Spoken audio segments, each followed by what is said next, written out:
സ്നേഹത്തോടത് related ആക്കി പറഞ്ഞിരിക്കുന്നത്. Okay, അപ്പൊ നമ്മൾ പഠിച്ചുകൊണ്ടിരുന്ന പ്രാർത്ഥന എന്ന വിഷയത്തെ കുറിച്ചാണ്. കഴിഞ്ഞ ആഴ്ച ഞാൻ 2 വിഷയങ്ങൾ പറഞ്ഞായിരുന്നു പ്രാർത്ഥനയെ കുറിച്ച്. ഒന്ന്, ഇസ്രായേൽ ജനം ദൈവസന്നിധിയിൽ എന്ത് ചെയ്യുന്നു? കരഞ്ഞു, അല്ലെ? അവർ നിലവിളിച്ചു, അവർ പ്രാർത്ഥിച്ചു.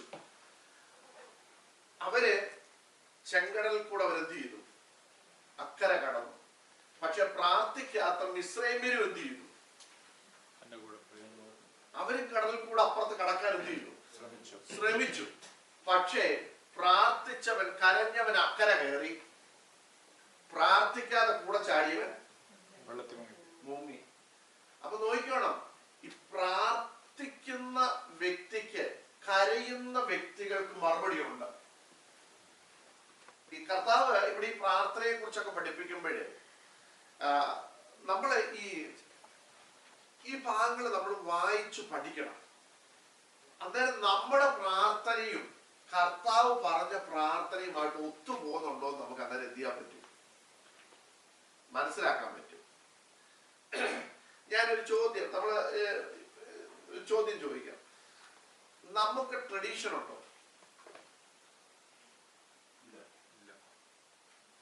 ഇല്ല. പക്ഷെ നമ്മുടെ ഇടയിൽ ഉണ്ടോ? നമ്മുടെ ഇടയില്, അതായത് പെന്തിക്കോസ്തുകാരുടെ ഇടയിൽ ട്രഡീഷൻ ഉണ്ടോ എന്ന് ചോദിച്ചാൽ നമ്മുടെ ഇടയിൽ ഒത്തിരി ഉണ്ട്, അല്ലേ?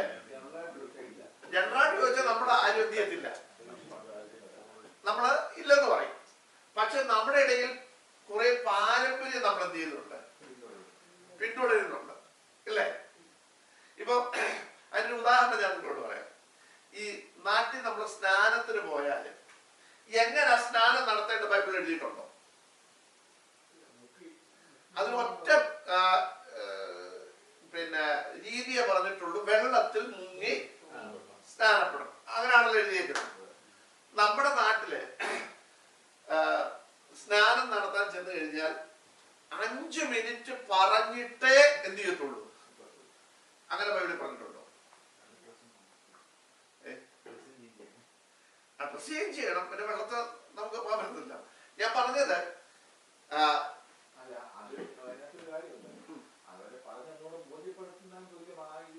അല്ല, അവിടെ വെച്ച് നമ്മൾ ചോദിക്കേണ്ട ചില കാര്യങ്ങൾ ബൈബിളിൽ പറഞ്ഞിട്ടുണ്ട്. പക്ഷേ അതുകൂടാതെ ആകാശവും ഭൂമിയും സൃഷ്ടിച്ച എന്നൊക്കെ പറഞ്ഞ് ഒരു 10 മിനിറ്റ് പറഞ്ഞിട്ടാണ് ചോദിക്കുന്നത്, ഈ കർത്താവിൽ നീ അങ്ങനെ ബൈബിളിൽ പറഞ്ഞിട്ടുണ്ട്. ഈ പാർട്ടി വിശ്വസിച്ചെല്ലാം ഏറ്റെടുത്തതിന് ശേഷമല്ലേ ഇവിടെ വന്നിരിക്കുന്നത്? യെസ്, ഞാൻ അതിലേക്ക് വരുവാ. ഇപ്പൊ ബേസ്മാർക്ക് പറഞ്ഞ കറക്റ്റ് ആണെങ്കിലും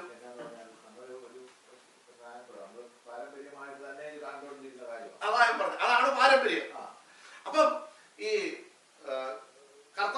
പത്രോസ് ഒരാളെ സ്നാനപ്പെടുത്തി. അതൊരു ഉദാഹരണമാണ് ബൈബിളില്. ആരെ സ്നാനപ്പെടുത്തിയത്? സോറി, പത്രോസ് അല്ല, ഫിലിപ്പോസ് ഒരാളെ സ്നാനപ്പെടുത്തി. ആരെയാ? എത്യോപ്യ എന്ന് പറയുന്നത്. ഷണ്ണൻ എന്ന് പറയുമ്പോൾ പെട്ടെന്ന് എല്ലാവർക്കും കത്തത്തില്ല. ഷണ്ണൻ എന്ന് പറഞ്ഞാൽ വേറെ ചിന്തയാണ് എഴുതുന്നത്. എത്യോപ്യ എന്ന് പറയുന്ന രാജ്യത്തെ അന്നത്തെ ഭരണാധികാരിയായിരുന്ന കന്നക്ക എന്ന് പറയുന്ന രാജ്ഞിയുടെ ഫൈനാൻസ് മിനിസ്റ്ററാണ് അദ്ദേഹം. അപ്പം അദ്ദേഹത്തെ സ്നാനപ്പെടുത്തിയതായിട്ട് ബൈബിളിൽ എന്ത് ചെയ്യുന്നുണ്ട്, നമ്മൾ വായിക്കുന്നുണ്ട്. അപ്പം അദ്ദേഹത്തിന് സ്നാനത്തെ കുറിച്ച് ബോധ്യം വന്നത് എപ്പോഴാ? വചനം വായിച്ചപ്പോഴാ. വചനം വായിച്ചു, അതിനെ കുറിച്ച് പറഞ്ഞു കൊടുത്തപ്പോൾ അദ്ദേഹത്തിന് മനസ്സിലായി. ഉടനെ ഈ വ്യക്തി ഫിലിപ്പോസിനോട് ചോദിക്കുക, ഞാന് സ്നാനപ്പെടുന്നതിന് എന്തെങ്കിലും തടസ്സമുണ്ടോ? അപ്പൊ ഇതിന് ഒരു കാര്യം ഓർത്തോളം, വചനം പഠിക്കുമ്പോൾ അത് അംഗീകരിക്കാനുള്ള മനസ്സ് നമുക്ക് ഉണ്ടാകണം. അതുണ്ടായില്ലെങ്കിൽ ഈ വചനം കൊണ്ട് നമുക്ക് എന്ത് വരുന്നില്ല, ഗുണം വരുന്നില്ല. മനസ്സിലായോ? ഈ നമ്മള് എബ്രായലേഖനത്തിനകത്ത് വായിക്കുന്നത്, കേട്ട വചനം അവർ വിശ്വസിക്കാൽ അത് അവർക്ക് ഉപകാരപ്രദമായില്ല. അപ്പൊ ഈ വചനം കേൾക്കുമ്പോൾ ദൈവമക്കളെ, നമുക്ക് ഈ വചനം നമ്മൾ എന്ത് ചെയ്യണം, ഏറ്റെടുക്കണം. വചനത്തിൽ പറയുന്ന കാര്യങ്ങൾ നമ്മുടെ ജീവിതത്തിൽ നമ്മൾ അനുസരിക്കുമ്പോഴാണ് നാം ദൈവ മക്കളായിട്ട് മാറിക്കൊണ്ടിരിക്കുന്നത്. മനസ്സിലായോ? ഞാൻ രാവിലെ ഇവിടെ പഠിപ്പിച്ചു, ഞാൻ ആ വിഷയത്തിൽ വരുമ്പോൾ ഞാൻ ഇവിടെ പഠിപ്പിച്ചു. ഈ ദൈവം മക്കളെന്ന് നമ്മൾ പറയുമ്പോഴേ യേശു കർത്താവ്, നമ്മൾ ആ വിഷയം പഠിച്ചുകൊണ്ടിരിക്കുന്നത് ഞാൻ പറയും. മത്തായി സുവിശേഷം 5-ാം അധ്യായം 9-ാം വാക്യത്തിൽ കർത്താവ് ആരാണ് ദൈവമക്കൾ എന്ന് അവിടെ പറഞ്ഞു. നമ്മളോട് ആദ്യം ഒന്ന് വായിച്ചതാ. കർത്താവിന്റെ പ്രസംഗത്തിന്റെ ഒരു കണ്ടൻസ് അവിടെ കൊടുത്തു. കുറെ ഭാഗ്യവാന്മാർ അല്ലേ അവിടെ എഴുതി. ഹൃദയശുദ്ധിയുള്ളവർ ഭാഗ്യവാന്മാർ, പിന്നെ സമാധാനം ഉണ്ടാക്കുന്നവർ ഭാഗ്യവാന്മാർ, ഇങ്ങനെ മതി മതി, താങ്ക് യു. അപ്പൊ ഇങ്ങനെ കുറെ എഴുതി വന്നിട്ട് 9-ാം വാക്യത്തിൽ വന്നിട്ട് കർത്താവ് പറഞ്ഞു ആരാണ് ദൈവമക്കൾ. 9-ാം വാക്യം എന്താ പറയുന്നത്? സമാധാനം ഉണ്ടാക്കുന്നവർ. സമാധാനം ഉണ്ടാക്കുക എന്ന് പറഞ്ഞാൽ അതിനർത്ഥം തന്നെ പറഞ്ഞ പക്ഷെ പ്രശ്നം എന്തെങ്കിലും ഉണ്ടാക്കാതിരിക്കുക. എന്താ ഈ സമാധാനം ഉണ്ടാക്കുക എന്ന് പറഞ്ഞ? നമ്മളിതൊന്നും പറയത്തില്ല, നമ്മളിതൊന്നും വായിക്കാറുണ്ടോ? നമ്മളിതൊന്നും വായിക്കാറില്ല. നമുക്ക് ഭയങ്കര പ്രസംഗം നമുക്ക് വേണ്ടത്. ഇവിടെ എന്നാ കർത്താവ് പറഞ്ഞേക്കുന്നത്? സമാധാനം ഉണ്ടാക്കുക. അയച്ചിട്ട് പ്രയാസമുള്ള കാര്യമോ അല്ലയോ? പ്രശ്നം ഉണ്ടാക്കാൻ നമുക്ക് എളുപ്പമാണ്, ഒറ്റ വാക്ക് മതി പ്രശ്നം ഉണ്ടാക്കാൻ. ഞാൻ മനോട് ചോദിക്കുക, കേരളത്തിന് ഇവിടെ വന്ന് എഴുന്നേറ്റ് പോരുന്നു, ഇത്രയും പറഞ്ഞു പ്രശ്നമായി. ചുമ്മാ പറഞ്ഞു കേട്ടോ,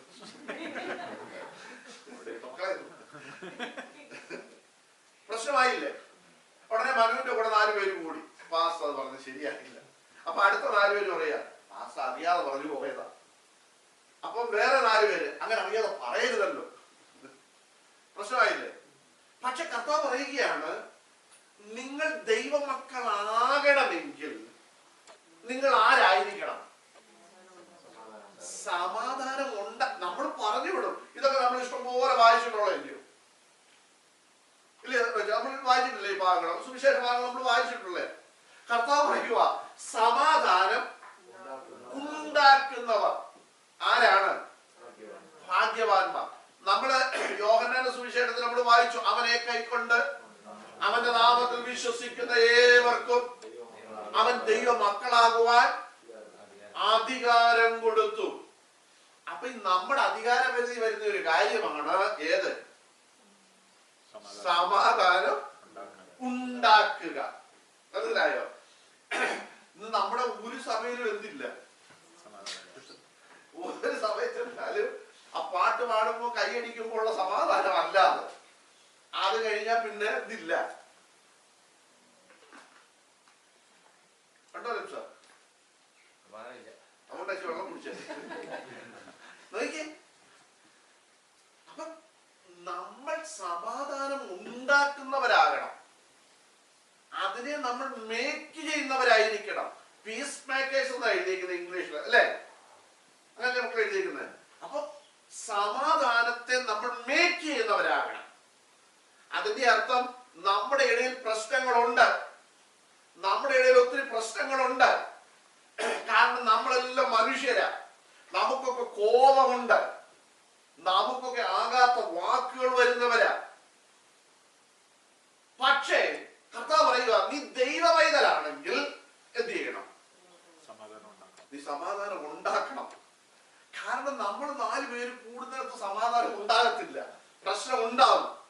ആ പ്രശ്നം ഉണ്ടാകുമ്പോൾ ആ പ്രശ്നം ഉണ്ടാക്കി പോകാനല്ല കർത്താവ് പറഞ്ഞത്. ഈ സമാധാനം എവിടെയാ വേണ്ടത്? എവിടാ സമാധാനം വേണ്ടത്? അല്ലല്ല, അതല്ല ചോദിച്ചേ. അത് വേണം, നല്ല ആഗ്രഹത്തെ മാനിക്കുന്നു. നിങ്ങൾ ശ്രദ്ധിക്കണം, ഈ സമാധാനം എവിടാ വേണ്ടത്? പ്രശ്നമുള്ളിടത്ത്. ഞാനതാ ചോദിച്ചത്, നിങ്ങളുടെ വീട്ടിലെ കാര്യം ഒന്നും പറയുന്നത്. അതുകൊണ്ട് ഇപ്പൊ ഒരു കാര്യം മനസ്സിലായി. ശ്രദ്ധിച്ചേ, പ്രശ്നം ഉള്ളിടത്തല്ലേ നമുക്ക് എന്ത് വേണ്ടത്? സമാധാനം. അപ്പൊ നമ്മൾ 4 പേര് കൂടുമ്പോൾ ഒരു വിഷയം പറയുമ്പോൾ എന്ത് ഉണ്ടാകുന്നു? പ്രശ്നങ്ങൾ വരുന്നു.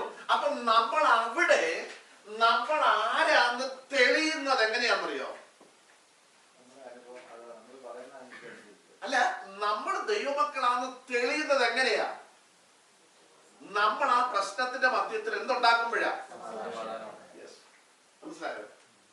നമ്മൾ ആ പ്രശ്നത്തിന്റെ മധ്യത്തിൽ സമാധാനം ഉണ്ടാക്കുമ്പോഴാണ് കർത്താവ് നമ്മളെ ആരെന്ന് വിളിക്കുന്നത്?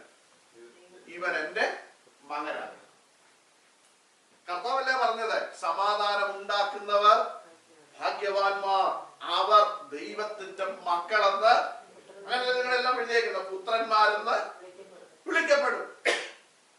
അപ്പൊ നോക്കിക്കേ, ഈ പ്രശ്നം ഉള്ളിടത്ത്, അപ്പൊ ഇപ്പൊ നമ്മൾ നിൽക്കുന്നിടത്തെല്ലാം എന്തുണ്ട്? പ്രശ്നമുണ്ട്.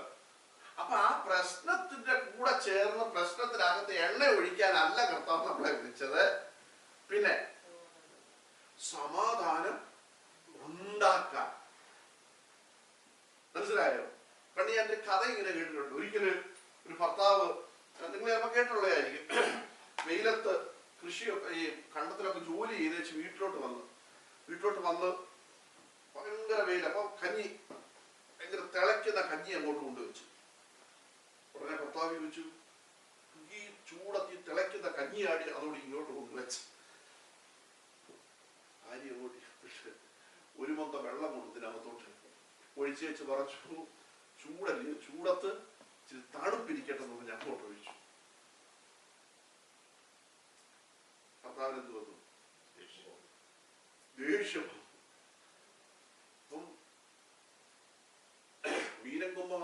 മാസത്തെ ചൂട. ഭാര്യ വന്ന് ഈ വെള്ളം കൊണ്ട് ഒഴിച്ചിട്ട് മീനം കുംഭമാസം കഴിഞ്ഞാൽ ഇളവപ്പാതി ഉണ്ടെന്ന് പറഞ്ഞ് വെള്ളം അങ്ങോട്ട് കൊണ്ടുപോയി ഒഴിച്ചു കൊടുത്തു. ഭർത്താവിന് ദേഷ്യം വന്നിട്ട് എഴുന്നേറ്റിട്ട് പറഞ്ഞു, ഇടവപ്പാതിക്ക് മഴ മാത്രമല്ല ഇടിയും ഉണ്ടടി എന്ന് പറഞ്ഞു. രണ്ടും ഇത് ഭാര്യയ്ക്ക് വീണ്ടും എന്ത് വന്നു? ദേഷ്യം. ദേഷ്യം തന്നെ ഭാര്യ പറഞ്ഞു, ഇടവപ്പാതിക്ക് ഇടി മാത്രമല്ല കൊല്ലിയാനും ഉണ്ടെന്ന് പറഞ്ഞ് അടുപ്പി എന്ത് വെച്ചു, തീരെ കഷ്ടപ്പെട്ടെടുത്ത് ഒറ്റക്കൂത്ത്. അപ്പൊ ഇടവപ്പാതി കൂടെ എന്തുണ്ട്? ഇടിയുണ്ട്, കൊല്ലിയാനുമായി. ഞാൻ പറഞ്ഞത്, സമാധാനം ഉണ്ടാക്കുന്നവരെ കുറിച്ച് ദൈവമല്ല കർത്താവ് പറയുകയാണ്, അവരാണ് ആര്? ദൈവമക്കൾ. മനസ്സിലായോ? ഈ പണ്ട് നമ്മളെ കുറിച്ച്, ദൈവമക്കളെ കുറിച്ച്, പ്രത്യേകിച്ച് പെന്തിക്കോസുകാരെ കുറിച്ച് അവരടി ഉണ്ടാക്കുന്നവര് അല്ല, കേസിന് പോകുന്നവർ അല്ല, പിന്നെ ആരുടെയും പിടിച്ചു പറിക്കാൻ അവരെന്ത് ചെയ്യത്തില്ല, പോകത്തില്ല, സമരം ഉണ്ടാക്കത്തില്ല, വണ്ടിക്ക് കല്ലെറിയത്തില്ല. ഇങ്ങനെയുള്ള ഒന്നും അവരെ കുറിച്ച് എന്ത് ചെയ്യാനില്ലായിരുന്നു, പറയാനില്ലായിരുന്നു. മനസ്സിലായോ? പക്ഷെ ഇന്നും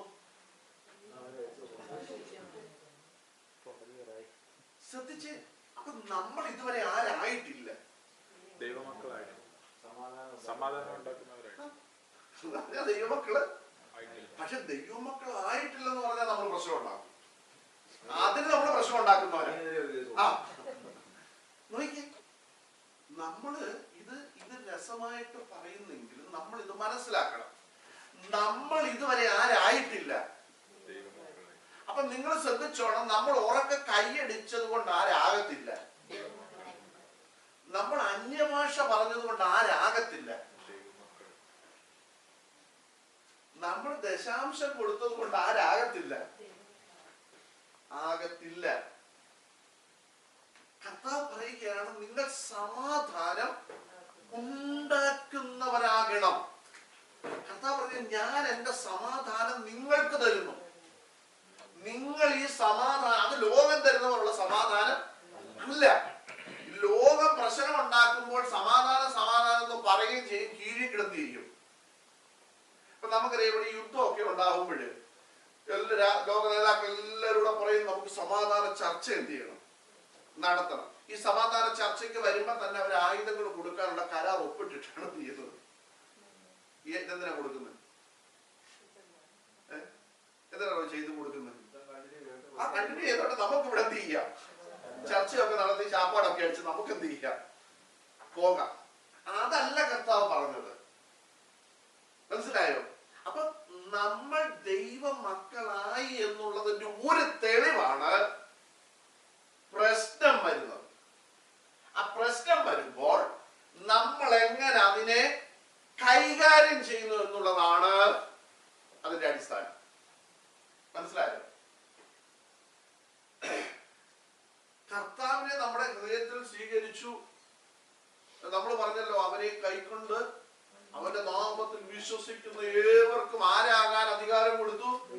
ദൈവമക്കൾ. അപ്പൊ നമ്മൾ ആരായി? ദൈവമക്കളായി. നമുക്ക് എന്തെങ്കിലും മാറ്റം വന്നു?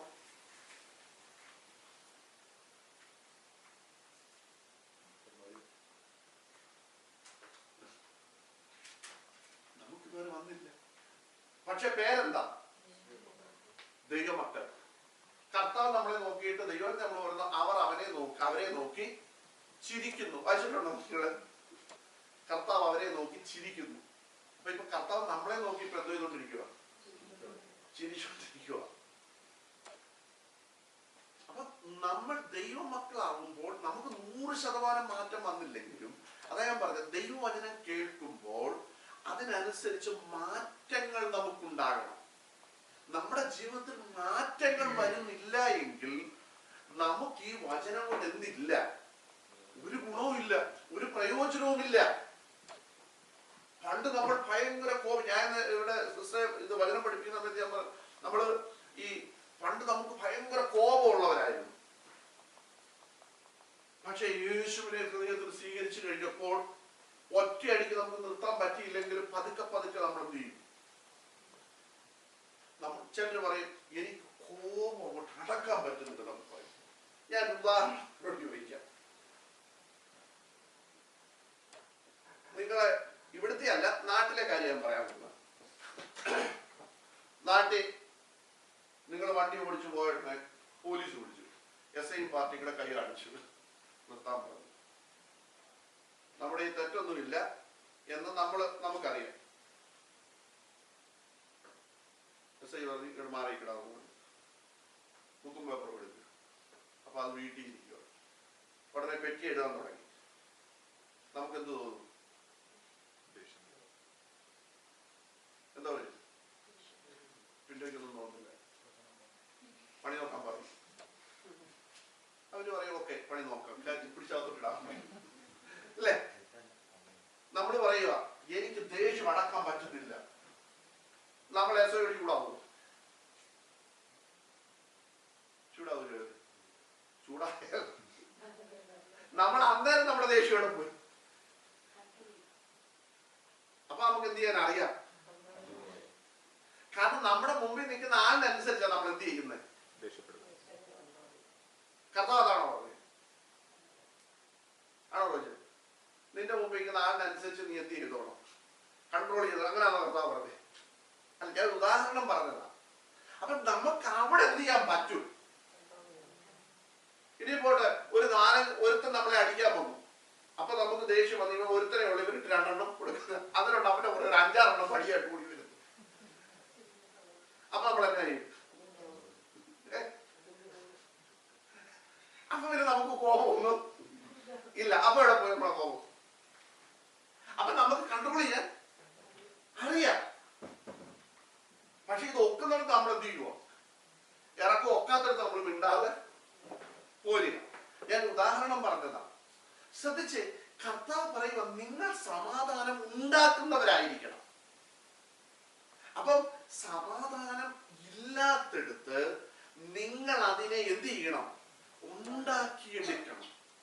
ഇല്ലാത്ത ഒന്നിനെ നിങ്ങൾ ഉണ്ടാക്കിയെടുക്കുന്നു എങ്കിൽ നിങ്ങളെ കർത്താവ് പറയുകയാണ് ദൈവത്തിന്റെ മക്കൾ എന്ന് വിളിക്കപ്പെടും.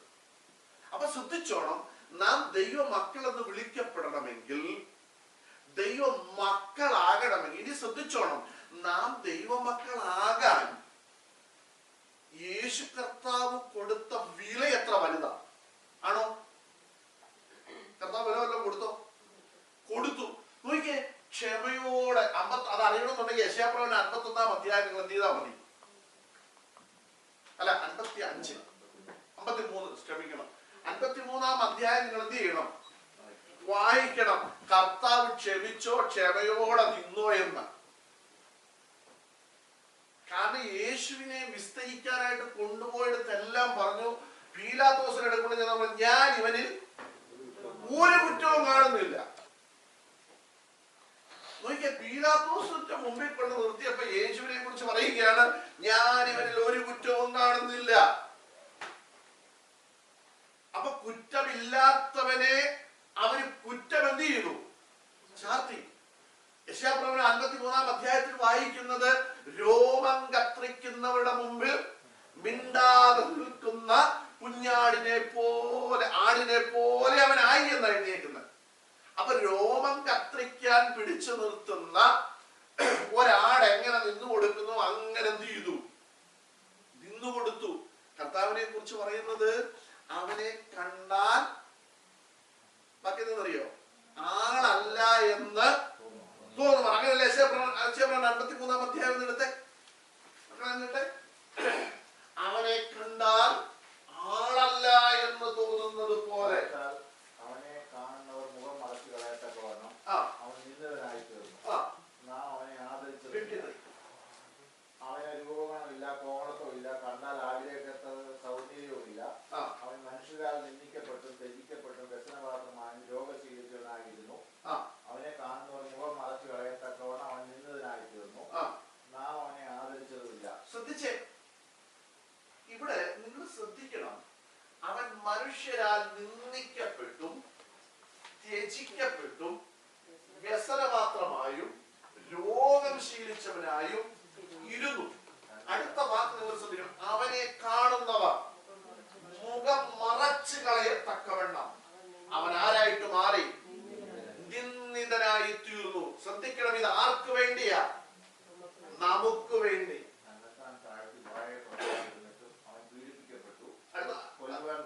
കുഞ്ഞാടിനെ പോലെയും രോമം കത്തിരിക്കുന്നവരുടെ മുമ്പാകെ മിണ്ടാതിരിക്കുന്ന ആടിനെ പോലെ വായ തുറക്കാതിരുന്നു.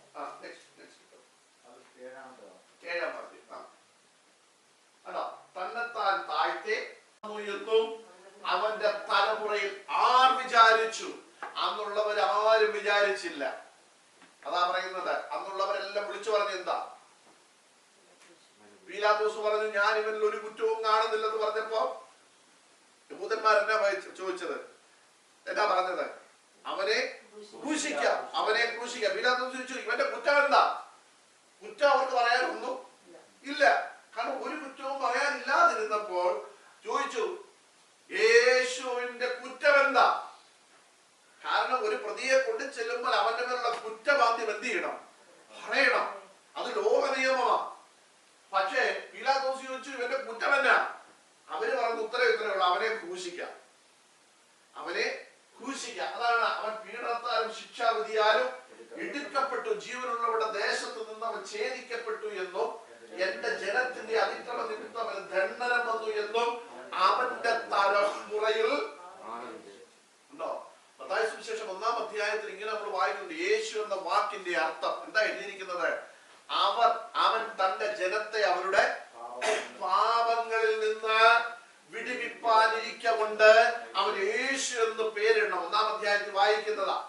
നോക്കിക്കേ, അപ്പൊ ജനത്തിന്റെ പാപം നിമിത്തം, പാപത്തിൽ നിന്ന് വിടുവിപ്പാനിരിക്കുന്നവൻ ആകെ കൊണ്ട് അവൻ യേശു എന്ന് പേരിടണം. ശ്രദ്ധിക്കണം, ഇവിടെ എന്റെ ജനത്തിന്റെ അതിക്രമ നിമിത്തം അവന് ദണ്ഡനം വന്നു എന്നും അവന്റെ തലമുറയിൽ ആരും വിചാരിച്ചില്ല. അന്നുള്ളവരെല്ലാം പറഞ്ഞ് അവനെ ക്രൂശിക്കണം, അവനെ ക്രൂശിക്കണം. അടുത്ത വാക്കിട്ട് മക്കളെ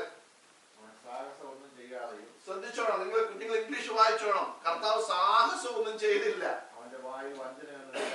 വഞ്ചന ചെയ്തിട്ടല്ല, ആരെയും വഞ്ചിച്ചിട്ടല്ല. അടുത്തത്,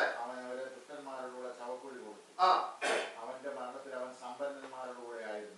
എന്നാൽ അവനെ തകർത്ത് കളയുവാൻ ഇഷ്ടം തോന്നി. എന്നാൽ അവനെ തകർത്ത് കളയുവാൻ യഹോവയ്ക്ക് ഇഷ്ടമായിരുന്നു. അടുത്ത വാക്കിട്ട മക്കളെ, അവന് കഷ്ടം വരുത്തി അവന്റെ പ്രാണനൊരു അകൃത്യയാഗമായി തീർന്നിട്ട് അവൻ ദീർഘായുസ്സുള്ളവർക്ക് യഹോവയുടെ ഇഷ്ടം അവന്റെ കൈയാൽ സാധിക്കുകയും ചെയ്യും. അവൻ തന്റെ പ്രയത്നഫലം കണ്ട് തൃപ്തനാകും. നീതിമാനായ എന്റെ ദാസൻ തന്റെ പരിജ്ഞാനം കൊണ്ട് പലരെയും നീതീകരിക്കും. അവരുടെ അകൃത്യങ്ങളെ അവൻ വഹിക്കും. അതുകൊണ്ട് അവൻ അവരെ മഹാന്മാരിലൂടെ ഓഹരി കൊടുക്കും, ബലവാന്മാരിലൂടെ അവൻ കൊള്ള പങ്കിടും. ശ്രദ്ധിച്ചേ, അപ്പൊ ഞാൻ പറഞ്ഞത്, ഇവിടെ കർത്താവിനെ കുറിച്ച് നമ്മൾ വായിക്കുന്നത്, കർത്താവ് വഞ്ചന ചെയ്തില്ല, സാഹസം ഒന്നും ചെയ്തില്ല, ആർക്കും എതിരായിട്ടൊന്നും ചെയ്തില്ല. ഇതൊന്നും കർത്താവ് ചെയ്തില്ല. കർത്താവ് ചെയ്തത് നമ്മൾ നേരത്തെ പഠിച്ച വിഷയങ്ങളാണ്. നമ്മളെ കഴിഞ്ഞ ആഴ്ചയൊക്കെ പഠിച്ചു. ചുമ്മാതെ തെരുക്കോണുകളിൽ അവിടെ ഇവിടെ വന്ന് ഇന്ന് ഉറക്കം പ്രാർത്ഥിക്കുന്നവരെയൊക്കെ കർത്താവ് വിളിച്ചു കപടഭക്തിക്കാരാന്ന് വിളിച്ചു. അതവർക്ക് ഇഷ്ടപ്പെട്ടില്ല. ഭയങ്കര കാര്യങ്ങളൊക്കെ ചെയ്യണമെന്ന് പറഞ്ഞിട്ട് ഒരു ചെറുവിരൽ കൊണ്ട് പോലും അത് ചെയ്യാത്തവനെ കർത്താവ് എന്തെന്ന് വിളിച്ചു? കപടഭക്തിക്കാരെന്ന് വിളിച്ചു. അതവർക്ക് ഇഷ്ടപ്പെട്ടില്ല. മനസ്സിലായോ?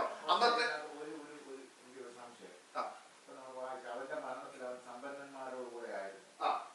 അത് അങ്ങനെ പറയാനുള്ള കാരണം അതാണ് തൊട്ട് നേരത്തെ വാക്യത്തിൽ കൊടുത്തിരിക്കുന്നത്. അത് എത്രാം വാക്യം? അത് 9-ാം വാക്യത്തിനകത്ത് കൊണ്ട് അവൻ സാഹസമൊന്നും ചെയ്യാതെ അവന്റെ വായിൽ വചനമൊന്നും ഇല്ലാതെ ഇരുന്നിട്ട് അവരുടെ ഭക്തന്മാരോടുകൂടെ ശവക്കുഴി കൊടുത്തു. അത് കഴിഞ്ഞാണ് 9-ാം വാക്യത്തിന്റെ അവസാനം അവന്റെ മരണത്തിൽ അവൻ സമ്പന്നന്മാരോട് കൂടെ ആയിരുന്നു. ഓക്കെ, ശ്രദ്ധിച്ചോണം. എന്താണ് ദുഷ്ടന്മാരോട് കൂടെ ശവക്കുഴി കൊടുത്തു എന്ന് പറയുന്നത്? ഈ അന്നത്തെ കാലത്ത് ക്രൂശിൽ തറയ്ക്കുക എന്ന് പറയുന്നത് ഒരു സാധാരണ കുറ്റം ചെയ്യുന്ന ആളിനെ അല്ല. കാരണം നമ്മള് പുതിയ നിയമത്തിൽ ഇങ്ങനൊരു വാക്കുണ്ട്, മരത്തിന്മേൽ തൂങ്ങുന്നവരെല്ലാം ശപിക്കപ്പെട്ടവൻ. അപ്പൊ അന്നത്തെ കാലത്ത് ഭയങ്കര ക്രിമിനൽസിനെയാണ് എന്ത് ചെയ്യുന്നത്? ക്രൂശിൽ തറച്ച് കൊല്ലുന്നത്. കാരണം യേശുവിന്റെ വലത്ത് ഇടത്ത് മരത്തും എന്ത് ചെയ്തു? 2 കള്ളന്മാരെ എന്ത് ചെയ്തു? തറച്ച് കൊന്നു. അതിന്റെ മധ്യത്തിലാണ് യേശുവിനെ എന്ത് ചെയ്തത്? കൊന്നത്. അതിന്റെ കാരണം എന്താണെന്ന് ചോദിച്ചാൽ ഇവൻ ഏറ്റവും വലിയ ക്രിമിനൽ ആണെന്ന് ഇവർക്ക് ലോകത്തെ എന്ത് ചെയ്യണം? കാരണം ഈ പീലാത്തോസ് ഇവരോട് ചോദിച്ചു, ഇവന്റെ മേലുള്ള തെറ്റെന്താന്ന് നിങ്ങൾ പറ. പക്ഷെ അവർക്ക് എന്ത് പറയാനില്ല? തെറ്റ് പറയാനില്ല. അപ്പൊ ലോകം എന്നാ ചിന്തിക്കുന്നത്? അല്ല, ഇവൻ ഒരു തെറ്റും ചെയ്യാതെ ഇവരെന്ത് ചെയ്തു? ഇവനെ എന്ത് ചെയ്തു? കൊന്നല്ലോ എന്ന് വിചാരിക്കുമ്പം തെറ്റാരുടെ പുറത്തേക്ക് വരും? പീലാത്തോസിന്റെ അല്ല, ഈ ഇതിനു വേണ്ടി ബാധിച്ചവർ അല്ലല്ലേ അന്നത്തെ മഹാപുരോഹിതന്മാരും യഹൂദന്മാരുടെ പ്രമാണികളുടെ മേളിലേക്ക് ഇത് വരും. അപ്പൊ അങ്ങനെ വരാതിരിക്കാൻ ലോകത്തെ ഇവർക്ക് കാണിക്കണം ഇവൻ ആരായിരുന്നു? ഒരു ഭയങ്കര ക്രിമിനൽ ആയിരുന്നു. ഇനി ഇവർ പറഞ്ഞ ഒരു തെറ്റുണ്ട് യേശുവിന്റെ മേളില്. എന്താണെന്നറിയോ? അവൻ തന്നെത്താൻ ദൈവമാണെന്ന് എന്ത് ചെയ്തു? പറഞ്ഞു എന്ന് അവര് പറയുന്നത്. മനസ്സിലായോ? യേശു കർത്താവ് പറഞ്ഞു ഞാൻ ദൈവപുത്രനാണ്. അങ്ങനെ കുറെ കാര്യങ്ങൾ നമ്മൾ ദൈവത്തിൽ വായിക്കുന്നുണ്ട്. അപ്പൊ ഇവർക്ക് യേശുവിനെ എന്ത് ചെയ്യണം? ഒരു ഭയങ്കര ക്രിമിനൽ ആണിവൻ എന്ന് പറഞ്ഞ് ലോകത്തിന് മുമ്പിൽ ഇവർക്ക് എന്ത് ചെയ്യണം? കാണിക്കണം. അതാ പറഞ്ഞിരിക്കുന്നത്. ദുഷ്ടന്മാരോട് കൂടെ അവൻ എന്ത് ചെയ്തു? ശവക്കുഴി കൊടുത്തു. ഇനി അടുത്തത്, അവന്റെ മരണത്തിൽ അവൻ സമ്പന്നന്മാരോട് കൂടെ ആയിരുന്നു. അതെന്താണെന്നറിയോ? ഇവര് ശവക്കുഴി കൊടുത്ത എവിടെയാ?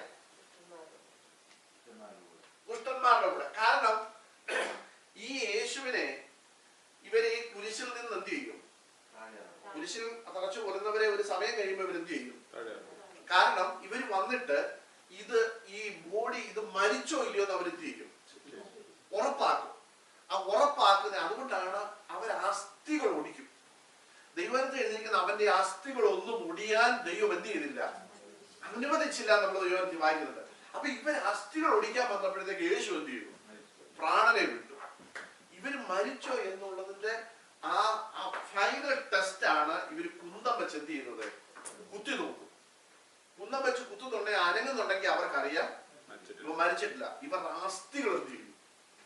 കുടിക്കും. മനസ്സിലായി? അപ്പൊ അതിലെന്ത് ചെയ്തില്ല? അവസരം വന്നില്ല. അപ്പൊ ഇവരെ കൊണ്ടുപോയി അടക്കുന്നത് എവിടെയാണ്? ദുഷ്ടന്മാരെ അടക്കുന്നിടത്താണ് കൊണ്ടുപോയി എന്ത് ചെയ്യേണ്ടത്?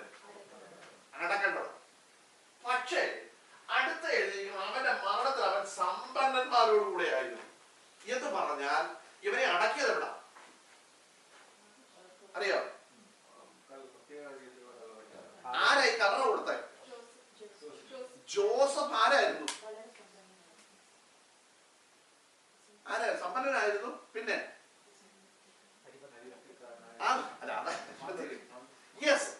ജോസഫ് അന്നത്തെ മന്ത്രിയായിരുന്നു. മനസ്സിലായോ? അന്നത്തെ മന്ത്രിയായിരുന്നു ആര്? ജോസഫ്. ആ ജോസഫ് പ്രത്യേകം വെട്ടി ഒരുക്കി റെഡിയാക്കി വെച്ചിരുന്ന കല്ലറയിലാണ് ആരെ അടക്കിയത്? അതാ ഇവിടെ എഴുതി വെച്ചിരിക്കുന്നത്. അവന്റെ മരണത്തിൽ അവൻ ആരോട് കൂടെ ആയിരുന്നു? സമ്പന്നന്മാരോട് കൂടെ ആയിരുന്നു. കാരണം യാതൊരു കാരണവശാലും ഇതുപോലുള്ള ഒരു പാർട്ടിയെ ഇവിടെ കൊണ്ടുവന്ന് അടക്കാൻ എന്ത് ചെയ്യത്തില്ല, പറ്റത്തില്ല. പക്ഷേ ഇവന് കൊടുക്കേണ്ട ശവക്കുഴി വേറെയാ. നമ്മുടെ ഈ അതിന്റെ ഉദാഹരണം പറഞ്ഞത്, നമ്മുടെ ഈ നാട്ടില് എനിക്കത് കത്തോലിക്ക സഭയിലേ ഉണ്ടെന്ന് തോന്നുന്നു, ഈ ആത്മഹത്യ ചെയ്യുന്നവരെ കൊണ്ട് നടക്കുന്ന ഇവിടെ ഇപ്പൊ ഉണ്ടോ? ഇപ്പൊ ഉണ്ടോ എനിക്കറിയില്ല.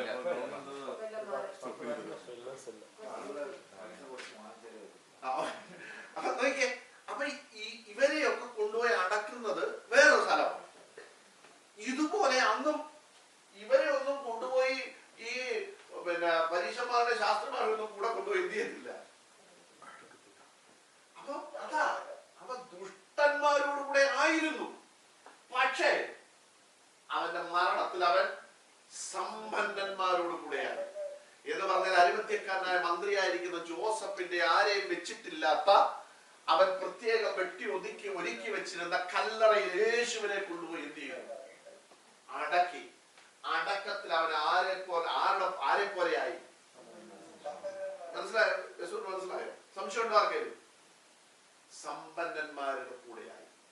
അപ്പൊ ശ്രദ്ധിക്കണം, കർത്താവ് ഇതെല്ലാം സഹിച്ചത്, കർത്താവ് ഇതെല്ലാം വഹിച്ചത്, കർത്താവ് അവിടെ പ്രശ്നം ഉണ്ടാക്കാതെ. ഈ നമുക്കറിയാം, കർത്താവിനെ പിടിക്കാൻ വന്നപ്പോൾ ഉദാഹരണമായിട്ട് പറഞ്ഞ, പിടിക്കാൻ വന്നോണ്ടേ പത്രോസ് എന്നായിരുന്നു വാള് പുള്ളി എടുത്തിട്ട്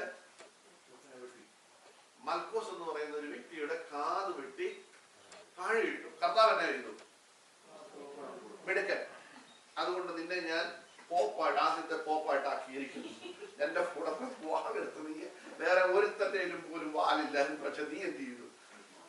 വെട്ടിയല്ലോ, മിടുക്കൻ, എന്റെ പിൻഗാമി നീയാ. ഏതാണ് കർത്താവ് പറഞ്ഞത്? അല്ല, കർത്താവ് അങ്ങനെയല്ല പറഞ്ഞത്. കർത്താവ് അവന്റെ ചെവി എടുത്തു വെച്ച് സൗഖ്യമാക്കി. അവിടെയും കർത്താവ് എന്ത് ചെയ്തു? സമാധാനം ഉണ്ടാക്കുകയായിരുന്നു. നിങ്ങൾ ഓർത്ത് നോക്കിയേ, കർത്താവ് പറയുക എല്ലാവരും വാളെടുക്കണം, വെട്ടടാകുമാരെ എന്ന് പറഞ്ഞാൽ അവിടെ എന്നാ സംഭവിക്കുന്നത്? സമാധാനം ഉണ്ടാവും അതോ അടിയാണോ ഉണ്ടാകുന്നത്? നിങ്ങൾ ഓർത്ത് നോക്കിയേ, കർത്താവ് അവിടെയും എന്ത് ചെയ്തു? പത്രോസിനെ വഴക്ക് പറഞ്ഞു, വാൾ ഉറയിലിടുക, വാളെടുക്കുന്നവൻ വാളാൽ നശിക്കുമെന്ന് പറഞ്ഞു. അപ്പൊ നോക്കിയേ, അവിടെയും കർത്താവ് സമാധാനം എന്ത് ചെയ്യുക? ഉണ്ടാക്കിയെടുക്കുക. അതാ കർത്താവ് പറഞ്ഞത്, സമാധാനം ഉണ്ടാക്കുന്നവർ ഭാഗ്യവാന്മാർ. നിങ്ങളാണ് ആര്? ദൈവമക്കൾ. നിങ്ങൾ ഓർത്തോണം ദൈവമക്കളെ, കുഞ്ഞുങ്ങളെ, സഹോദരങ്ങളെ, പ്രശ്നമുള്ളിടത്ത് നാം പ്രശ്നം ഉണ്ടാക്കുന്നവരും അതിനെ സപ്പോർട്ട് ചെയ്യുന്നവരുമായിട്ടല്ല നിൽക്കാൻ കർത്താവ് നമ്മളെ വിളിച്ചത്. അതിന്റെ മധ്യത്തിൽ ഇല്ലാത്ത ഒന്നിനെ ഉണ്ടാക്കിയെടുക്കുവാൻ. മനസ്സിലായോ? സമാധാനം ഇല്ലാത്തടത്ത് അതിനെ ഉണ്ടാക്കിയെടുക്കുവാൻ. അപ്പൊ അതിന് വില കൊടുക്കേണ്ടി വരും. ചിലപ്പോ നമ്മൾ ചിലപ്പോ അപവാദങ്ങൾ കേൾക്കേണ്ടി വരും, പോക്കറ്റിൽ ചിലപ്പോ വല്ലതൊക്കെ ഇറങ്ങേണ്ടി വരും. മനസ്സിലായി? മൗനമായിട്ട് നിൽക്കേണ്ടി വരും. കർത്താവിനെ കുറിച്ച് ഇവിടെ നമ്മൾ വായിച്ചത്, രോമം കത്തിരിക്കുന്നവരുടെ മുമ്പിൽ മിണ്ടാതെ നിൽക്കുന്ന ആടിനെ പോലെ. നമ്മൾ ചിലപ്പോ മൗനമായിട്ട് നിൽക്കേണ്ടി വരും. കരച്ചിൽ വരുന്നത് ചിലപ്പോ ചിരിച്ചോടിക്കേണ്ടി വരും. മനസ്സിലായോ? അങ്ങനൊക്കെ ചെയ്യേണ്ടി വരും. എന്തെങ്കിലേ ആരെന്ന് വിളിക്കപ്പെടാൻ പറ്റത്തുള്ളൂ. മനസ്സിലായോ? അപ്പൊ ഇതത്ര ഈസി അല്ല. നമ്മൾ ഈ പഴയ നിയമത്തിലെ കൽപ്പനകൾ, ന്യായപ്രമാണത്തിന്റെ കൽപ്പനകൾ എന്ന് പറയുന്നത്, ന്യായപ്രമാണത്തിന്റെ നിയമങ്ങൾ പറയുന്നത് ഭയങ്കര കഠിനമായിരുന്നു അല്ലേ? പുതിയ നിയമത്തിലെ കൽപ്പനകൾ വളരെ എളുപ്പമാണ് അല്ലേ? ആണോ? പുതിയ നിയമത്തിലെ കൽപ്പനകൾ ഈസിയാണോ? ആണ്. കാണുമ്പോ നമുക്ക് എന്താ, വളരെ ഈസിയാ. കാരണം ഇവിടെ കർത്താവിനെ പറഞ്ഞ് സമാധാനം ഉണ്ടാക്കുന്നവർ ഭാഗ്യവാന്മാർ, നിങ്ങൾ ആരായിരുന്നു വിളിക്കപ്പെടും? ദൈവമക്കളെന്ന് വിളിക്കപ്പെടും. അപ്പൊ ഇനി ഒരു ചോദ്യം, സമാധാനം ഉണ്ടാക്കാൻ എളുപ്പമാണോ?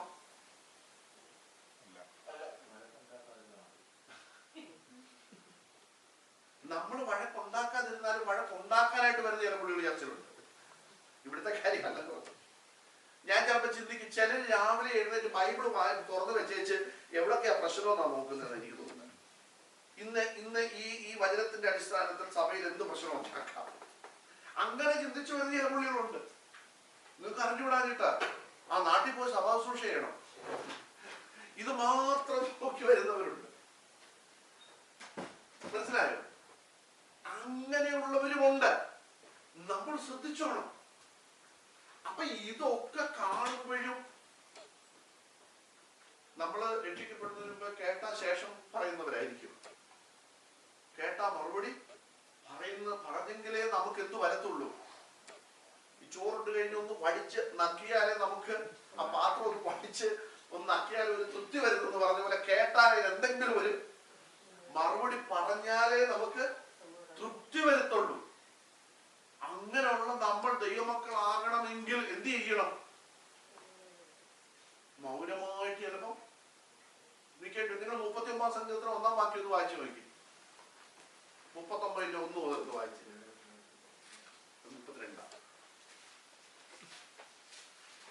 32 എളുപ്പം വായിച്ചു.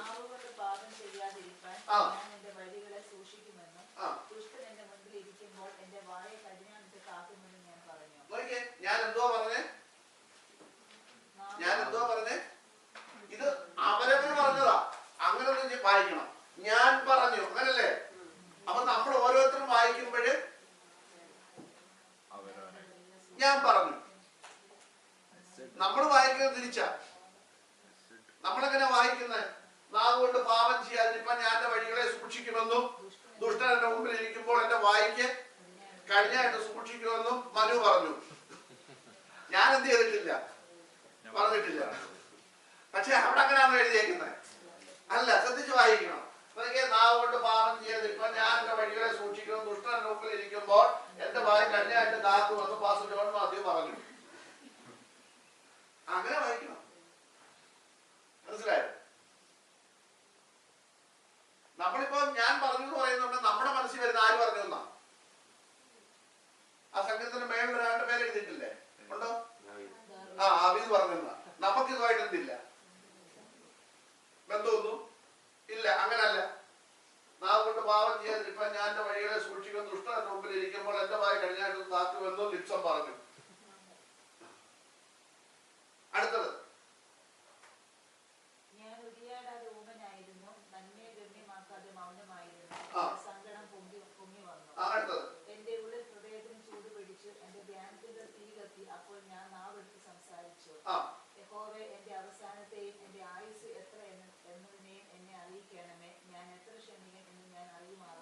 ഇവിടെ എല്ലാം പറയുന്നത് ആരെ കുറിച്ചാ?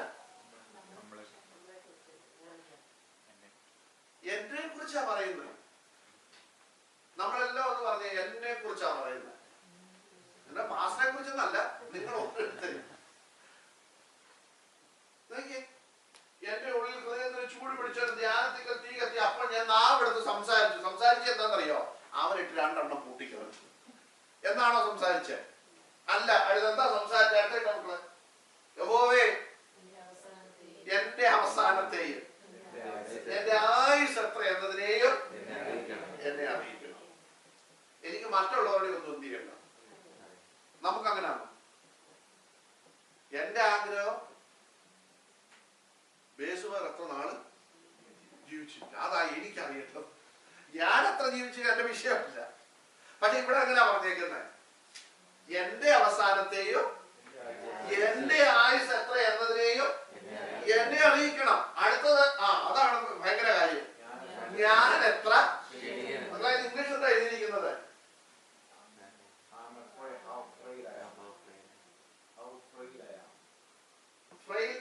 എന്ന് വെച്ചാൽ ഞാനൊന്നുമില്ല, ഞാൻ വളരെ വളരെ വീക്ക, ഞാൻ ഒന്നുമില്ല. ഞാൻ എത്ര ക്ഷണികൻ, പെട്ടെന്ന് കഴിഞ്ഞു പോകുന്ന വ്യക്തി. നിങ്ങളുടെയൊക്കെ വീട്ടിൽ അങ്ങനെയാണല്ലോ. എത്ര ക്ഷണികൻ എന്ന് ആരറിയണം?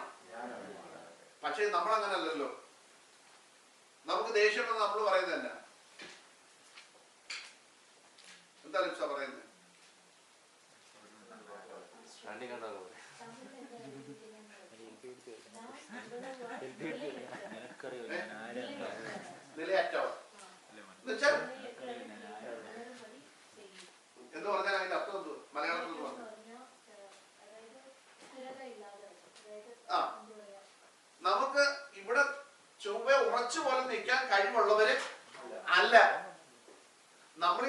നമ്മൾ പറയുന്നതൊക്കെ നീ ആരാന്നൊക്കെ എനിക്കറിയാം, നീ ഒന്നുമില്ല എന്റെ മുമ്പിൽ എന്നാ നമ്മൾ പറയുന്നത്. എന്ന് പറഞ്ഞാൽ നമ്മൾ ഏതാണ്ട് വലിയ ആളാണ്, നീ എന്റെ മുമ്പില് ഒന്നുമല്ല. പക്ഷെ വചനം എന്താ പറഞ്ഞേക്കുന്നത്?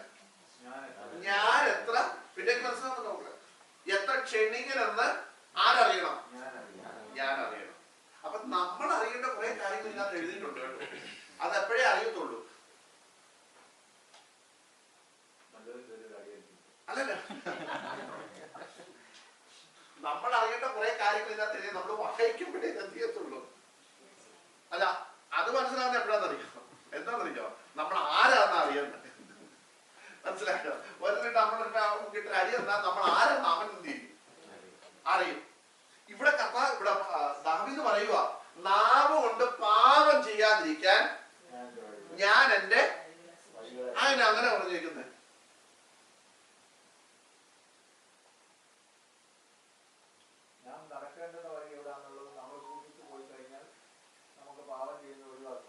കിട്ടും. ഓക്കെ, കുട്ടൂസൻ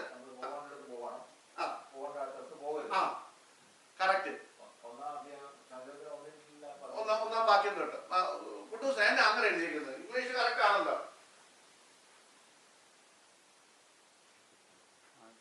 നാവ് കൊണ്ട് പാവം, ഇംഗ്ലീഷ് ഇങ്ങനെയാണല്ലോ എഴുതിയിരിക്കുന്നത് അല്ലേ?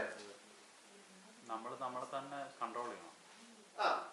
ഇവിടെ എഴുതിയിരിക്കുന്നത് നാവ് കൊണ്ട് പാപം ചെയ്യാതിരിക്കാൻ ഞാൻ എന്റെ വാക്കുകളെ സൂക്ഷിക്കുമെന്നല്ല എഴുതിയിരിക്കുന്നത്, വഴികളെ സൂക്ഷിക്കുന്നു. ഇംഗ്ലീഷ് അതല്ലേ എഴുതിയിരിക്കുന്നത്? I will take heed to my ways that I sin not with my tongue. അതെ, നമ്മുടെ വായിൽ വരുന്നതാണല്ലോ അയ്യോ അല്ലെ എന്താണെന്ന് വെച്ചാൽ അതിന് ഇത് വരുന്നത്. അതുകൊണ്ട് നമ്മുടെ നാവിനെ സൂക്ഷിച്ചു കഴിഞ്ഞാൽ നമ്മുടെ വഴിയെ സൂക്ഷിക്കുന്നതിന് തുല്യമാണെന്നാണ്. ഓക്കെ, നിങ്ങൾ ചിന്തിക്കണം. നമ്മളത് വായിച്ചു പോയിട്ട് കാര്യമില്ല. നമ്മളെന്ന് വെച്ച് കഴിഞ്ഞാൽ ഇപ്പൊ ഫോർ എക്സാമ്പിൾ നമ്മുടെ ഒരു കൂട്ടുകെട്ട്, നമ്മൾ ആ ഒരു കൂട്ടുകെട്ട് നമ്മളെല്ലാവരുടെ ഒരു എന്തുവാ എവിടെയെങ്കിലും ആ ഒരു കൂട്ടുകെട്ടിനകത്ത് ഇരിക്കുമ്പോൾ നമ്മൾ ശ്രദ്ധിക്കത്തില്ല, നമ്മൾ എന്തും പറഞ്ഞു പോകും. അതുമാണ് കാരണം ചിലപ്പം നമ്മൾ ആ ഒരു കൂട്ടുകെട്ട് നമ്മൾ അതിനനുസരിച്ചാണ് നമ്മൾ കൂട്ടുകെട്ട് ഫ്രണ്ട്ഷിപ്പ് ഉണ്ടാക്കേണ്ടത്. അതാണ് അങ്ങനെയും വരാറ്. എന്താ മക്കളെ ഇങ്ങനെ പഠിച്ചേക്കുന്നത്? നാവ് കൊണ്ട് പാപം ചെയ്യാതിരിക്കാൻ ഞാൻ എന്റെ വഴികളെ സൂക്ഷിക്കും. നിങ്ങൾക്ക് മനസ്സിലായോ? എന്നാണ് ചോദിച്ചാൽ അങ്ങനെ പറഞ്ഞേക്കുന്നത്? നമ്മൾ വളരെ അറിയേണ്ട കാര്യമാണ്. നാവ് മാത്രമല്ലോ, കണ്ണുകൊണ്ട് കണ്ടാലല്ലേ ഈ നാവ് പ്രശ്നം ഉണ്ടാക്കത്തുള്ളൂ. അല്ല, ആ പ്രശ്നം ഈ പ്രശ്നം എന്താന്ന് പറഞ്ഞു. ഞാൻ ചോദിച്ചത് നാവ് കൊണ്ട് പാപം ചെയ്യാതിരിക്കാൻ ഞാൻ എന്റെ വഴികളെ സൂക്ഷിക്കുമെന്നും ഇത്രേ ഉള്ളത്. അതെന്താ വഴികളെ സൂക്ഷിക്കുമെന്ന് എഴുതിയിരിക്കുന്നത്? സാധാരണ നാവ് കൊണ്ട് ഞാൻ പാപം ചെയ്യാതിരിക്കണമെങ്കിൽ എന്റെ വാക്കുകളെ ഞാൻ എന്ത് ചെയ്യുന്നതായിട്ടുണ്ട്, അങ്ങനല്ലേ എഴുതണ്ടേ? പക്ഷെ ഇവിടെ പറയുക എന്റെ വഴികളെ ഞാൻ സൂക്ഷിക്കും. അതിന് അങ്ങനെ പറഞ്ഞിരിക്കുന്നത്.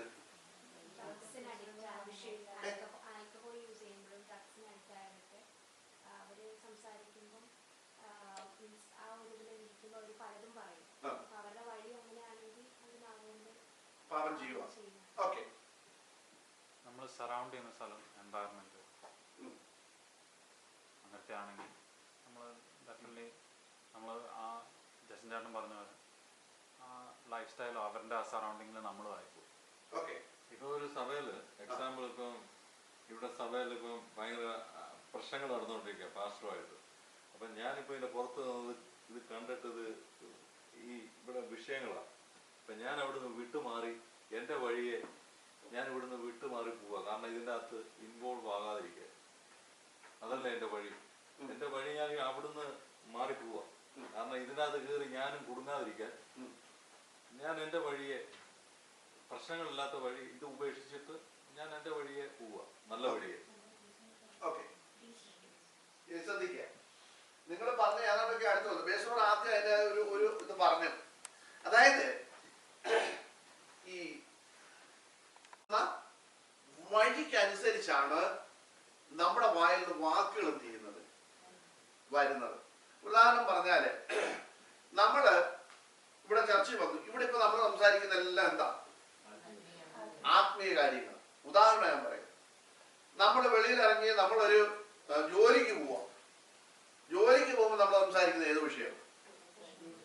ജോലി സംബന്ധമായ വിഷയങ്ങൾ, ഇല്ലേ? അപ്പൊ വ്യത്യാസമുണ്ട് അതിന്. അപ്പൊ ഇതിനെ കുറിച്ചെല്ലാം വരുന്നത് എവിടുന്ന? നമ്മുടെ നാവിൽ നിന്ന. അപ്പൊ ഈ വഴിക്കനുസരിച്ച് നമ്മുടെ നാവിൽ നിന്ന് വരുന്ന വാക്കുകൾക്ക് എന്തു വരും? വ്യത്യാസങ്ങൾ വന്നുകൊണ്ടിരിക്കും. അപ്പൊ വഴി ശരിയല്ലെങ്കിൽ വരുന്ന വാക്കുകൾക്കും എന്തു വരും? വ്യത്യാസങ്ങൾ വരും. വാക്കുകൾ ശരിയല്ലാതായിട്ട് മാറും. മനസ്സിലായോ? അതുകൊണ്ടാണ് 1-ാം സങ്കീർത്തനം നമ്മൾ വായിക്കുന്നത്, ദുഷ്ടന്മാരുടെ ആലോചന പ്രകാരം എന്ത് ചെയ്യരുത്? നടക്കരുത്.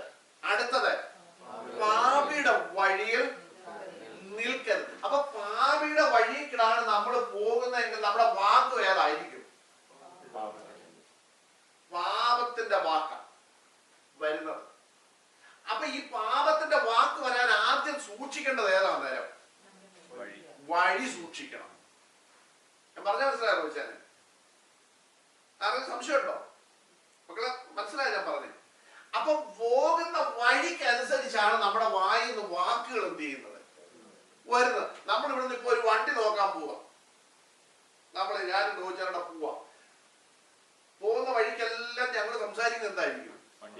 വണ്ടിയെ കുറിച്ച്. ആ വണ്ടി അല്ലെങ്കിൽ ഇന്ന വണ്ടി ആയിരിക്കും നല്ലത്, 1.7 ആണ് നല്ലത്, 6 ആണ് നല്ലത്, അതിന് മൈലേജ് എത്ര കാണും, അത് ഡീസലാണ്, ഡീസൽ എടുത്താൽ ഇന്ന കുഴപ്പമുണ്ട്.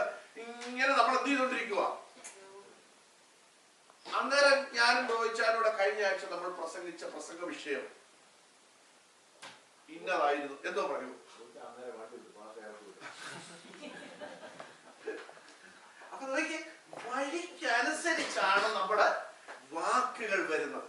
അതുകൊണ്ടാണ് ദാവീദ് ഇവിടെ പറഞ്ഞത്, നാവ് കൊണ്ട് ഞാൻ പാപം ചെയ്യാതിരിക്കാൻ എന്റെ വഴികളെ ഞാൻ എന്ത് ചെയ്യും? സൂക്ഷിക്കും.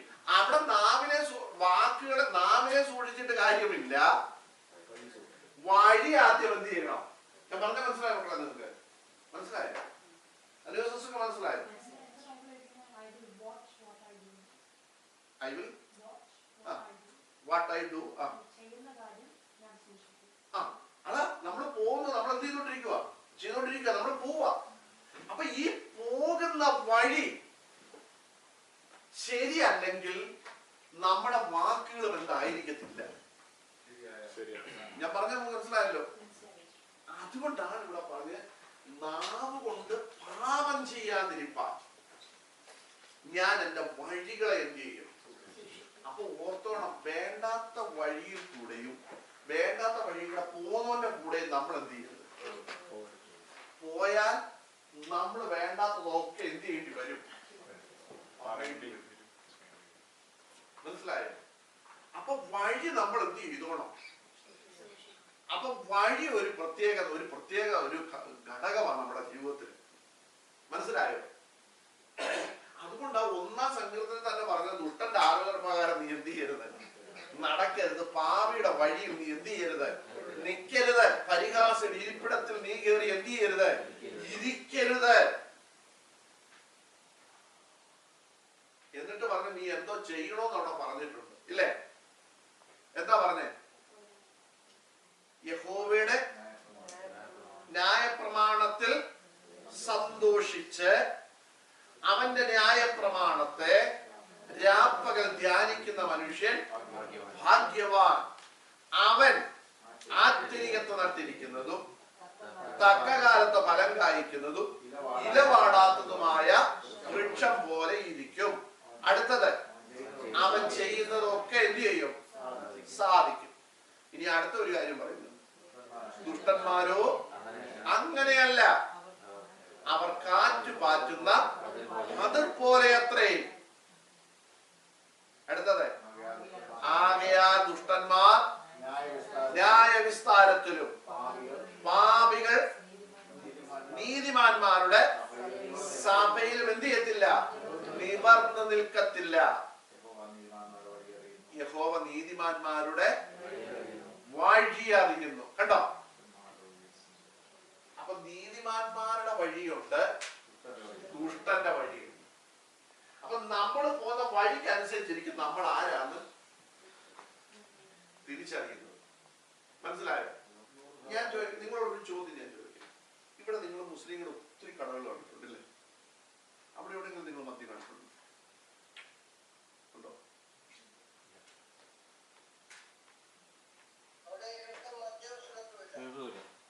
എന്താ ഇല്ലാതെ? അവർക്കത് ഞാൻ ചോദിക്കട്ടെ, നമ്മളെക്കാ അപ്പൊ നീതിമാന്മാരാണ്? അല്ല, അത് പോട്ടെ. നമ്മള് ഈ കാര്യങ്ങളെല്ലാം പറയും. ഹലാലേ ഉള്ളൂ. അല്ല പോട്ടെ, അല്ല നമ്മൾ അതിലേക്ക് പോകണ്ട. ഞാൻ നമ്മളിപ്പോ ഈ വിഷയമാണ് സംസാരിച്ചത്. നിങ്ങൾ ചിന്തിച്ചേ, നമ്മൾ അറിഞ്ഞിരിക്കണം ഈ നിത്യതയിൽ പോവുക എന്ന് പറയുന്ന അത്ര ഈസിയാണ്. ഇവിടെ ഞാൻ ആദ്യം അതാ പറഞ്ഞത്, ഈ നമ്മുടെ എല്ലാം ട്രഡീഷൻ. ഞാൻ ആദ്യം ഒരു ചോദ്യം ചോദിച്ചു നിങ്ങളോട്, നമുക്ക് ട്രഡീഷൻ ഉണ്ടോന്ന്. നമ്മുടെ എല്ലാം ചിന്ത എന്താണെന്നറിയോ? ഇതിനകത്ത് വന്ന് കൈയടിച്ച് പാടിക്കഴിഞ്ഞാൽ നമ്മൾ ആരായി? ദൈവമക്കളായി. ദശാംശം കൂടുതൽ കൊടുത്താൽ വലിയ ദൈവമക്കളായി, ഇല്ലേ? ഞാൻ ചോദിക്കട്ടെ, ഇന്ന് പാസ്റ്റർമാര് പോലും നിങ്ങൾ എങ്ങനെ കാശുണ്ടാക്കുന്നത് ഞങ്ങളുടെ വിഷയമല്ല. നിങ്ങൾ ഇവിടെ കൊണ്ട് തരുന്നതിന്റെ കനമാ വിഷയം. ഇപ്പൊ റോഹിജാൻ പറഞ്ഞ ആ സംഭവം അവിടുത്തെ അങ്ങനെയാണെങ്കിൽ ആ ചർച്ചിലെ മാസ്റ്റർ അവിടെ പോയി പിന്നെ ആഹാരം കഴിക്കുകയോ ഒക്കെ ചെയ്യുന്നല്ലോ ആയിക്കോട്ടെ. പിന്നെ അപ്പൊ പുള്ളിക്കാരൻ ഇതൊന്നും പറഞ്ഞ് മനസ്സിലാക്കി കൊടുത്തിട്ടില്ല. പറഞ്ഞ് മനസ്സിലാക്കി കൊടുക്കാൻ പറ്റത്തില്ല. പറഞ്ഞിട്ടുണ്ട്, ഞാൻ പറഞ്ഞില്ല, മനസ്സിലാക്കി കൊടുത്താൽ പിന്നെ പാസ്റ്റർ മാത്രമേ സമയം കാണത്തുള്ളൂ. കാരണം പാസ്റ്ററിനെക്കാട്ടിലും ഭൂരിപക്ഷം പുള്ളിക്കായിരിക്കും. കാരണം പുള്ളിയിൽ കൂടി പുള്ളിയുടെ റെസ്റ്റോറൻറ്റിൽ പോയി കഴിയുമ്പോൾ ഭക്ഷണം കഴിച്ചു കഴിഞ്ഞാൽ ചിലപ്പോൾ പുള്ളി പൈസ വാങ്ങിക്കത്തില്ല. ആ, ഞാൻ പറഞ്ഞത് എനിക്കിപ്പോഴും ഞാനിപ്പോ അറിയുന്ന ഒരു അറിവായിരുന്നു. അവരൊക്കെ ഇഷ്ടംപോലെ ആൾക്കാർ നാട്ടിലും ഉണ്ട്, ഒരുപാടുണ്ട്. നാട്ടിൽ. ഞാൻ ചോദിക്കട്ടെ, പൈസ പലിശക്ക് കൊടുക്കുന്ന നല്ലതാണ്. 15-ാം സംഘത്തിൽ പറഞ്ഞ നിന്റെ ദ്രവ്യം പലിശയ്ക്ക്, തന്റെ ദ്രവ്യം പലിശയ്ക്ക് കൊടുക്കാതെയും. 15-ാം സംഘത്തിൽ ഒന്നാം പറയുന്നത്, യഹോവയെ നിന്റെ കൂടാരത്തിൽ ആർ പാർക്കും, നിന്റെ വിശുദ്ധ പർവ്വതത്തിൽ ആർ കയറും. എന്നിട്ട് കുറെ ക്ലോസ് അവിടെ എഴുതി വെച്ചു. മനസ്സിലായോ? കുറെ ക്ലോസ് അവിടെ, ചെറിയൊരു സങ്കീർത്തനം, 15-ാം സങ്കീർത്തനം, ഒരു 5-6-7 കൂട്ടം ക്ലോസ് അവിടെ എഴുതി വെച്ചിട്ട്, ഇങ്ങനെയുള്ളവർ, അതിന്റെ അവസാന വാക്യം ഒന്ന് വായിച്ച്, ഇങ്ങനെ ചെയ്യുന്നവൻ ഒരു നാളും എന്ത് ചെയ്യത്തില്ല, കുരുങ്ങി പോകുകയില്ല. അതിന്റെ മേൽഭാഗത്ത് ഒരു 5-6 ക്ലോസ് എഴുതി വെച്ച്, മേളൊരു ചോദ്യം, യഹോവേ നിന്റെ കൂടാരത്തിൽ ആർ പാർക്കും. അടുത്തത്, നിന്റെ വിശുദ്ധ പർവ്വതത്തിൽ ആർ വസിക്കും. അങ്ങനെ വരുന്നുണ്ട്. ഈ ബാങ്കിൽ നമുക്ക് പലിശ കിട്ടുന്നത് ശരിയാണ്. അല്ല, അത് ഗവൺമെന്റ് നമുക്ക് വെച്ചിരിക്കുന്നതാണ്. ബാങ്കിൽ എന്താ കിട്ടുമെന്നും പറഞ്ഞാൽ നമുക്ക് ചെറിയ പലിശ നമുക്ക് എന്ത് ചെയ്യുന്നുള്ളൂ. ആലോചിച്ചു, ഇതിനെ പറ്റിയുള്ളതാണോ? ഇതിനെ പറ്റിയുള്ളതാണോ?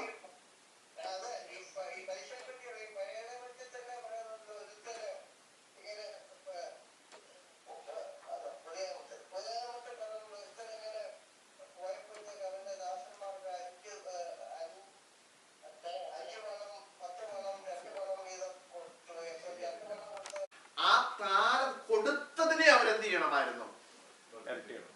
അത് മറ്റുള്ളവരെ നേടുന്നതിനെ കുറിച്ച് അവിടെ എന്ത് ചെയ്തിരിക്കുന്നത്, പറഞ്ഞിരിക്കുന്നത്. അതൊരു ഉദാഹരണം പോലാണ് കർത്താവ് എന്ത് ചെയ്തിരിക്കുന്നത്, പറഞ്ഞേക്കുന്നത്. അതും നമ്മുടെ പലിശയായിട്ട് നമ്മൾ കൂട്ടിക്കൊഴിച്ച് പലിശയ്ക്ക് എന്ത് ചെയ്യരുത്, ആരും പൈസ കൊടുക്കരുത്. എടാ പൈസ പലിശയ്ക്ക് കൊടുക്കരുത്, ആവശ്യമില്ല. ഇതും പറഞ്ഞോണ്ട് ഈ പലിശക്ക്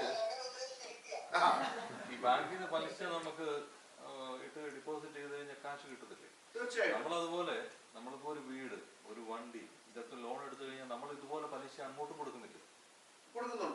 അല്ല, ഇവിടെ പറഞ്ഞിരിക്കുന്നത് ഈ തന്റെ ദ്രവ്യം പലിശക്ക് കൊടുക്കുക എന്ന് പറഞ്ഞാൽ, ഈ നമ്മൾ ഈ പ്രൈവറ്റ് പലിശ ഉണ്ടല്ലോ, എത്ര നമ്മളൊക്കെ ബ്ലേഡ് എന്നൊക്കെ പറഞ്ഞ് വിളിക്കുമല്ലോ.